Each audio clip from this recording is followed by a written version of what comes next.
James Turner for the untouchable true school sports. Let's go, baby. Bow! Be careful what you wish for because it can become a reality. Yeah. The untouchable True School Sports Empire. And y'all know the rest, man. Now listen, this is my official Paddy Donovan versus Lewis Crocker post-fight review for the IBF welterweight title. And your result of the fight is Lewis Crocker winning a very, very close split decision victory over Paddy Donovan. So let's break it down because we got to go to a watch party later on. We got content to make here. You know, I don't want to make this too long and drawn out. But listen, this was a very important fight for Irish boxing because it was the first time apparently that two Irish fighters had ever fought for a world title against each other. So I never knew that, and that would explain why it was such a big deal, and that would explain why they sold so many tickets, and that would explain why they did a great job of promoting the fight, you know, to the fine folks in Ireland. You know, these guys, Crocker and Donovan, had some history. You know, Donovan was comfortably winning the first fight, and you know, he hit Crocker after the bell, and he lost by disqualification. So, you know, in the first fight, Donovan had demonstrated that clearly he was the better fighter. But the rematch was different because it was not like that. It wasn't one-way traffic. Donovan was going through it early in this fight. You know, he keeps that lead. He's a southpaw, so he keeps that lead right hand down, and Crocker kept running him into the left hook over and over again. He got dropped twice in the first 6 rounds. He was getting his ass handed to him on a silver platter because he just couldn't seem to get out of the way of the counter punches of Lewis Crocker, right? And you know, I think after the second knockdown, Paddy Donovan did settle down. He did find his composure. He did set the box really, really well. However, the fight was just, when you get knocked down 2 times and then you leave some rounds close, you're gonna leave the fight close. I thought Donovan, honestly, I mean, I didn't score round by round, but I thought Donovan probably at least deserved a draw. But he, you know, all the scores were close. I believe it was like 114, 113, 114, 113, and I think the other one might be like 115, 112. They were all pretty close cards. So, you know, hey, it is what it is. It was a good fight, a good scrap. You know, Crocker is a guy that struggled on the domestic level. You know, he had a fight with Conor Walker, which a lot of people thought he lost, and he got a decision in that fight. You know, he was getting outclassed by Donovan in the first fight. He won by disqualification. And then, funny enough, you can say, if knockdowns aside, if you're just looking at round by round, who was the better fighter, I think Donovan, even in this fight, was probably the better fighter, but Donovan couldn't stay off the canvas. Donovan let the fight close, and Donovan, despite being probably the more skilled fighter, has 2 L's on his record against Lewis Crocker. So that's a sport of boxing.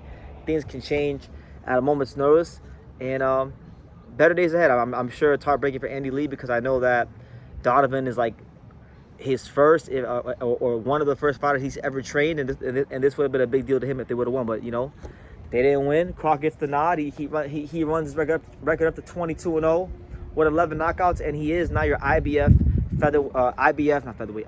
welterweight champion of the world. So now the welterweight division has a champion for each sanctioning body. Lewis Crocker holds the IBF, Rolly Romero holds the WBA, Mario Barrios holds the WBC, and Brian Norman Jr. holds the WBO. So I think out of that bunch, it's clear that Brian Norman Jr. at this moment in time is the best.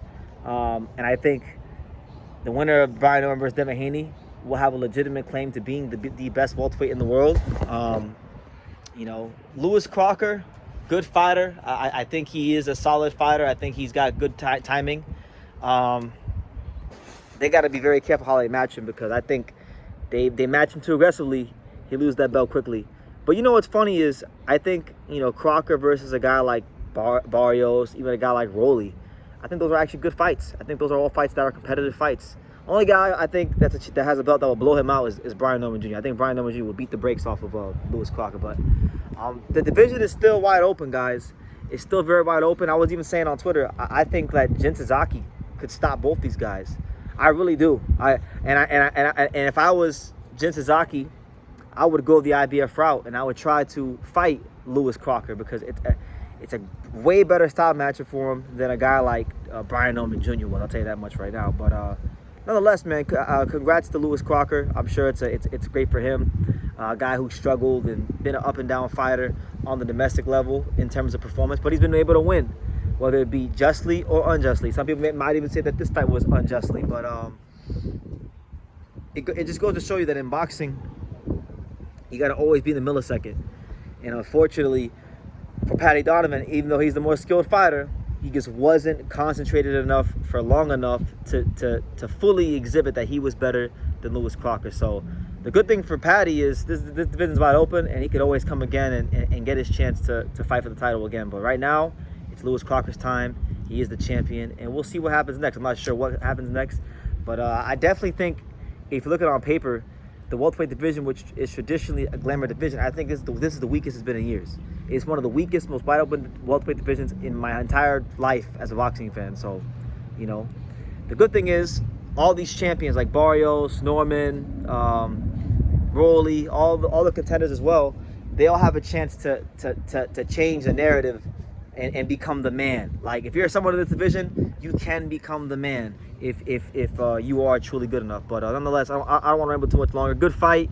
Respect to both men, and respect to the Irish and Irish boxing for a great afternoon of boxing for me.